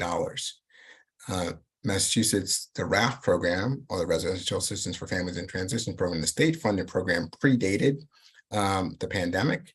And it was about a $20 million a year program statewide pre-pandemic. So Massachusetts went from having a $20 million program to having an $800+ million program because under the Baker administration, they increased RAFT and then with the state legislature support to $100 million in the beginning of the pandemic. So those resources have been critical to keep people housed during the pandemic. And with the federal program, there were very liberal rules about people accessing those resources, and they were quite significant. You could get up to 18 months of rent, and it was for households up to 80% of the area median income who had a COVID crisis that was preventing them from paying their rent. You could get paid stipends going forward if you couldn't pay your rent, and there was no dollar cap. Massachusetts, because we had the pre-existing infrastructure and the eviction diversion initiative that was put in place, we've been very successful in getting those out. So we do no longer have those resources. RAFT, as Rep. Dom is putting in the chat, has significantly gone from that 20 million. There was an appropriation for this fiscal year for 150 million. In the past supplemental budget, there was 60 million. So we have over 200 million to work with in the state. But the rules have been changed for the program. As Joe was just describing, and it requires a notice to quit, which is the beginning of the eviction process. It is not an eviction, an imminent eviction. It is what a landlord does when they're letting a tenant know that they no longer want them to pay them rent, and they're going to start eviction proceedings against them. The eviction process is a long and arduous process. We know this from both sides of it, both providing RAFT and being a landlord ourselves. That is something that many people would like to advocate to change so that people don't have to get to that point of getting the notice to quit. And as Joe was describing, it affects not only the tenant, but landlords. Most of our landlords are small, what we call mom and pop folks, right? They own a few properties here and there. They're not big institutional players. They don't have lots of reserves and other dollars that can support them. And they're part of our community, right? They're part of the economies in our community.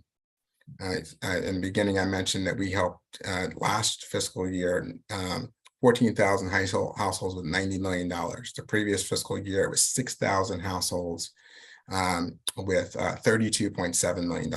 And these were all federal dollars that we're really deploying and some state dollars.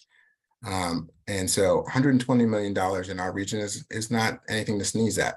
And that supported the local economy. Residents, yes, tenants, landlords, utility companies, people who work for all those folks.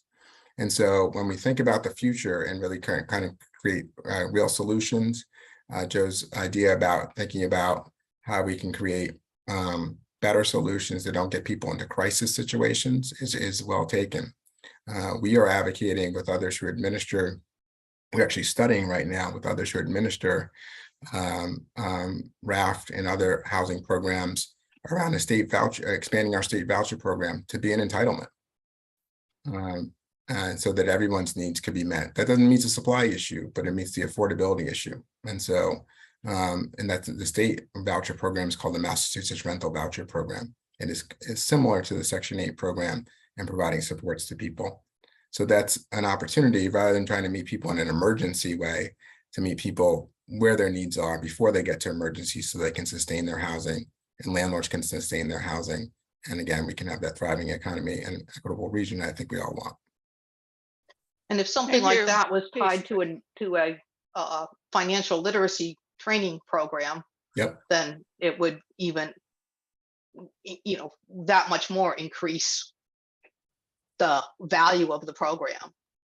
Absolutely. Okay, so I think there's one hand left, but I think I'm going to go back and forth and go to the next person who asked a question in the Q&A, and that would be Ruth Hazard. Ruth, if you would like to raise your hand and ask your own question, or would you like, if you don't raise your hand, I'll read it. I think that she's still here at least. Yeah, I'm here. All Can you right, hear me? go Ruth. Okay. Well, this is, I mean, in a way, it seems like window dressing, given all the major structural issues around housing. But I know that at the two Wayfinders properties in Amherst, there are small community gardens that have a lot of meaning to the people. That they have so much potential in a lot of different ways to offer a lot of positives to a community. And I really appreciate, I know the residents appreciate those at those properties. I've worked with them some around the gardens. I'm wondering you know, if you designed a garden space into your property as you go, from the word go, you could think about a lot of different things about, you know, it being well sited to be a good growing place, but also how would, you know, how do you design a space like that to best serve the needs of trying to grow some food, some flowers, whatever it is, but it can really make a difference in people's lives. So I'm just wanted to see if that's something that is being included in your design process. I think as part of sustainability and community building, it really has an important place. Somebody want to answer that one? I agree. It's a great opportunity not only to grow food, but to build community. So, you'll see in some of our slides and the initial kind of concepts for our design, there is outdoor space, and I welcome my colleagues, including Bob and the Narragate team, to talk a little bit about what we're thinking about when we've talked about in terms of outdoor space and opportunity. Sure, I'd be happy to chime in, Keith. The one of the sites, the East Street site, is a little well, it's quite a bit tighter than the other site. So it's not to say that it couldn't be done, but I think it is more challenging at the East Street site. And I say that as an avid raised bed gardener myself. I love it, and you know, people walk by my garden because it's in the front of my house all the time. Kids stop. It's a way to engage and build community. So I see the value of it, besides just the, you know, the good nutrition and nourishment satisfaction. I think at the other site, Belchertown, we actually, you might not have noticed it, but on that back patio at the back, we had shown some garden plots back there. So we are thinking about that, and we see the real value of that, and it's a fairly economical addition. So I hope that it can happen, and we are already thinking about it. So I agree with you, and thank you for you know, for your input, because I think those things really happen because there are people who want to grow stuff. You know, if you make it and there's nobody there to garden, then, well, it doesn't happen or doesn't thrive. So it's great to see people who really want to do it. The other thing, if I can just make one more comment, both of these properties are within walking distance of a newly established community garden on town land at the Fort River Farm Conservation Area. And one of the missions of that garden, which is also supported by Healthy Hampshire, is to make it available for people who might be in residences of affordable housing. And so, you know, you can market that if you want. It's going to be, we hope it's going to be there, and by 2025, it'll still be there. But I think that for the site that, you know, doesn't have a good, when you don't have a good site for a garden there at your place, this could be a resource for your community. Terrific. Thank you.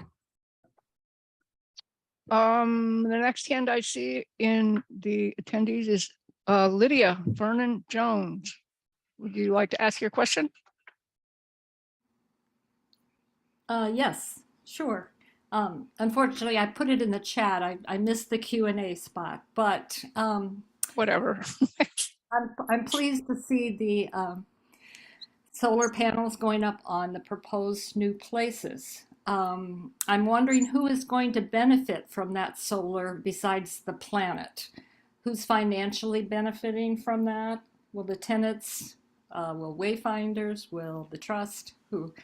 And then second question is, has the trust or wayfinders considered applying for CDBG grant funds to put solar on the buildings you've already constructed and are occupied? Michelle, you want to go ahead and answer that one? Yeah. Oh, Faith, did you want to take I was going to say for Olympia Oaks does have solar on it. Yep. So we do have that. We do not have solar at Butternut. Correct. Correct. So, you know, in our buildings, we do not charge the tenants utilities. All utilities are included. And so it does, this adding solar does benefit you. Great. So if I can just expand on what Michelle had to say. So she's absolutely right. We basically obtain revenue in two separate ways when we have solar panels on the roofs. So it ultimately lowers the electric bill that we pay every month to the electric utilities, which in turn reduces the operating expenses for the properties, which would then turn around so that we can, you know, expand our resident services or more fully support resident services with the revenue that's saved from, you know, spending it on electricity or other utilities. The other revenue from solar panels are solar credits that you sell on the market, and then you, the owner, obtain quarterly revenue from that. That revenue depends on the size of the solar array that you have. I don't know that we've sized this one out to know what the projected revenue from that. The revenue from that also goes to the property, and again, underwrites the operating expenses for the property. So Michelle is absolutely right. All utilities are included, which means that our operating expenses at the property level tend to be high. So having something like solar panels, reducing the monthly fee that we're paying for electricity, but also having the additional revenue from the credits come in, really sustains the property in the long run. Great. Can I slip in my other question? Will there be places for charging electric vehicles, cars and bicycles at these new sites?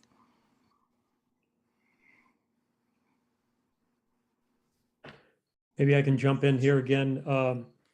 We're still early on, and it's a good topic to bring up early on, because you have to plan for it. So I think it's a reminder to us that we should be thinking about that. I know in our work, because we do nothing but affordable housing, sometimes, if nothing else, we put the conduit in so that it can be done later more economically. So that's been true of solar. That's now happening for EV charging stations as well. And I think as the infrastructure increases, there are also more rebates for EV charging stations. So that might be another way in which we can finance that kind of amenity. Yep. Great. Thanks. So let's see, I have a couple more questions in the, Mindy, you're the next in line with a question, although it isn't exactly a question. Would you like to say something, Mindy? Dom, our representative? Maybe she left already, I'm not sure. I think, no, she's here. Mindy, would you like to say something or not? If you would raise your hand, if not, I will read this.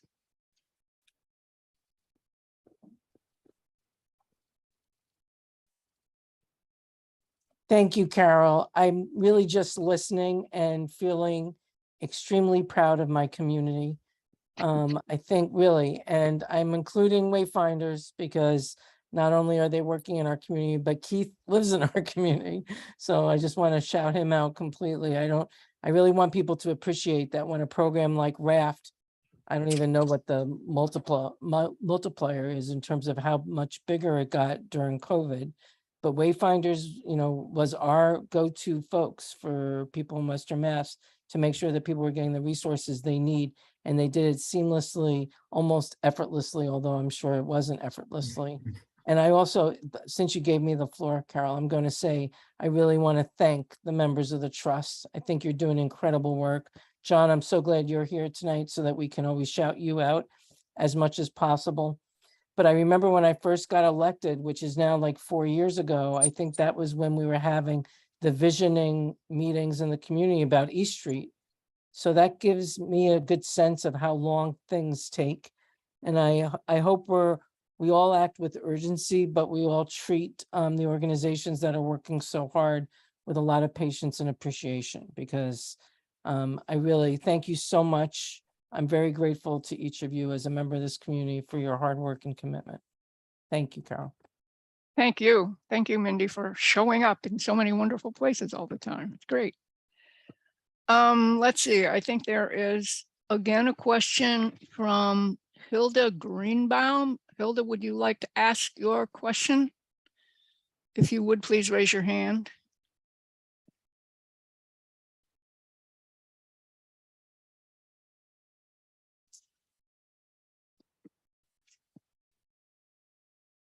I said, you can ask it. I'm sorry, what? You can ask it. Oh, okay. If this says, I will read, regarding local preference, can I assume that the proportion of longer term residents at your Amherst property means that almost 70% of the residents lived or worked here? It seems that the more housing we provide, it is still not enough for our people. I was told when on the permitting panel for these two Chapter 40B projects that we need to fill the regional need, while some of our abutting towns don't even have 10%. So, yeah, so in terms of there are regional needs, there are town needs. In terms of preference, that is something that we'll have to work through with as we go through the process here. On some of our projects, we do have a 70%, up to 70% local preference, but there are needs of that we'll have to figure out how we want to meet together with the town in terms of local preference requirements or expectations. Some of that is within our control. There are some things with the way affordable housing is funded. There are lots of public subsidies and resources that also dictate the limit the amount of local preference. There are some fair housing concerns also around local preference. It's a way of, yes, creating housing for people in a community, but also in some communities it can be exclusionary. So you have to be careful about how you apply and address local preference issues. But here the need and the opportunity to come together with a solution that works for the Amherst community here. Okay. So I see two things that are left. Joe Landers has a hand up again. And also I have something here from someone who in the questions is named anonymous attendee. So I presume that these are questions that I should read. This person hasn't had a chance to talk yet. So Jill, I'm going to let this go first. The questions are: 1, Amherst's housing situation is complicated by the presence of thousands of college students looking for off-campus housing. How do you ensure that low-income housing isn't taken by college students who may have low incomes, but who seem different from low-income families or workers? That's the first question. And the second one is, how would you characterize the need for low-income versus moderate income workforce housing for cops and teachers, et cetera? It seems a lot of our town employees can't afford to live here. Is it even possible to build housing for moderate income households in Amherst? Yes. So Faith, do you want to just talk about how we've negotiated that first question with our existing projects? In terms of students, Yeah. terms of students.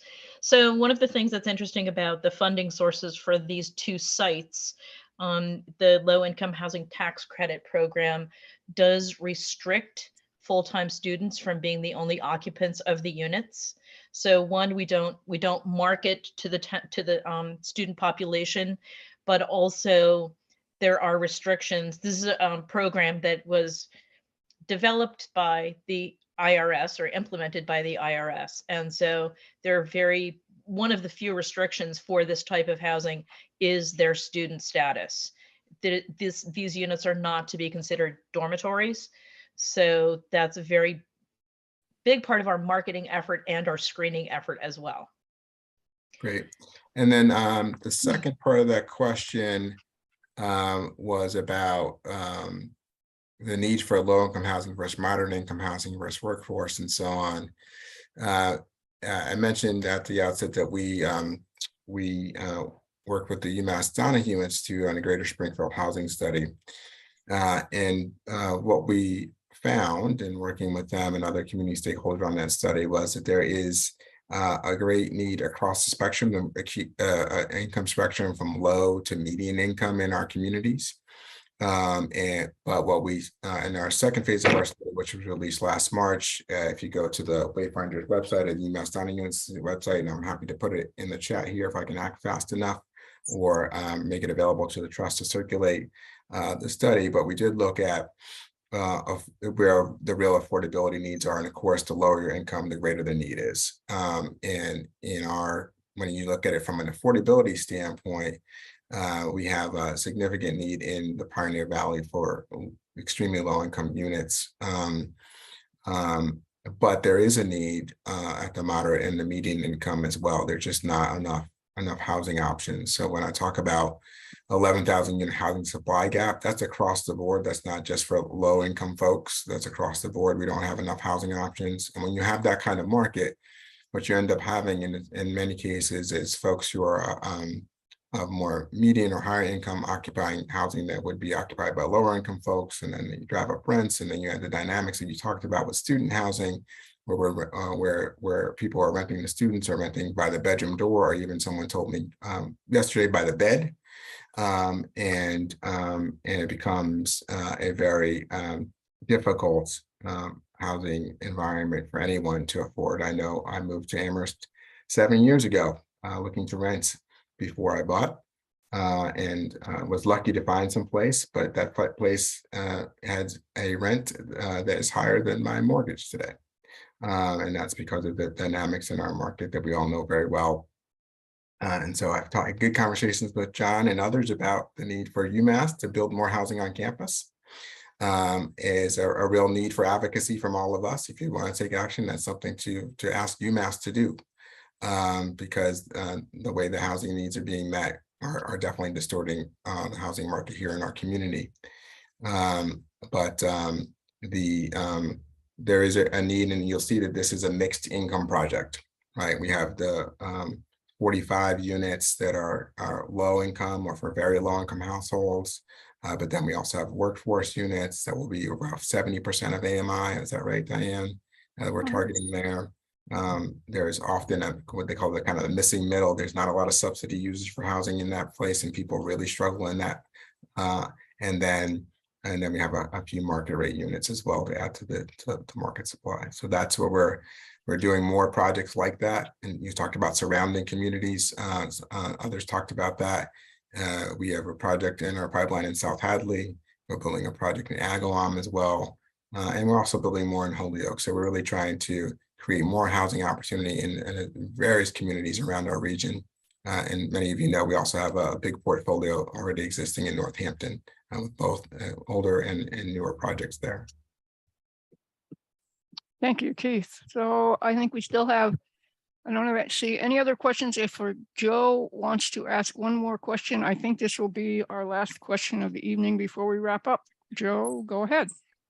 So I just wanted to congratulate Wayfinders on their current process for raft applications and the emails and communications that they're having with landlords, because compared to the organization that the state is contracted with to handle some of these, which is a company in California, I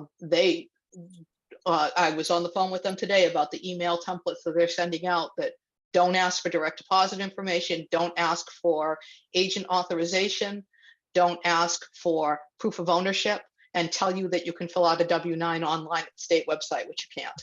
So compared to their communications, you folks are very clear and concise. And I don't know what it looks like from the tenants end of thing. I know tenants were having problems with applications because a lot of them don't have computers and they were trying to fill out things online. And I think that's going to continue to be a challenge. I don't know how to address that, but the communication that I've experienced with you folks has been very clear. Thank and you. I greatly appreciate it. Well, thank you for that. I appreciate that. Those comments specific to the one issue you raised. There's two issues you raised. There's in order to meet the overwhelming demand for emergency rental assistance, the state has, in addition to working with us and other administering agencies throughout the state, has contracted with a third party to kind of take overflow applications. Today, we receive over 100 applications a day for emergency financial assistance in our region. That's Hampton and Hampshire County. That hasn't abated. People think the economy is better, and but hasn't abated for over a year. And so that's a real significant challenge for all of us to keep meeting that volume. So they have a third party who doesn't always have the best customer service, and so we try to keep as many of our applications as we can. And process them here locally. And so we are really grateful to our team who's adapted and grown and developed our processes and tried to be really informed by what landlords and tenants need to move through the process. You also mentioned one other issue relative to RAF, and I think it was specific to, I lost my train of thought there. Maybe about the phone, having to fill out applications. Oh, on the yes, phone. in person. Yeah. So one of the things that folks should know is, yes, we have a virtual application, which works for many people, but not for everyone. Wayfinders has 3 offices where you can come in and get assistance directly with applications. And some people do that today. We're open for business.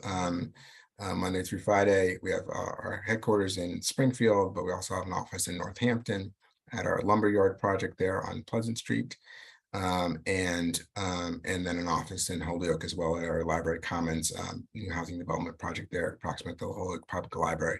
So there are opportunities to come in person as well as to call us on the phone and or to fill out the application online. So we're trying to create as many channels as possible to meet the needs of people in the community.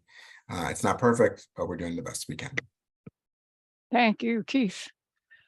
So I believe that's a wrap. We've sort of answered all the questions that we have. I'm sure there are more questions. I'm sure there will be more opportunities to ask them.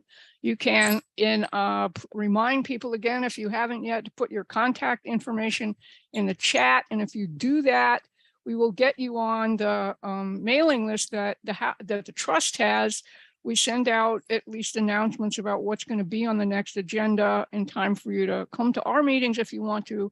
And always the meetings have other information about things that are going on and announcements. And so if you're interested in being more involved or at least knowing more about what's going on, please be sure to put your name in that chat.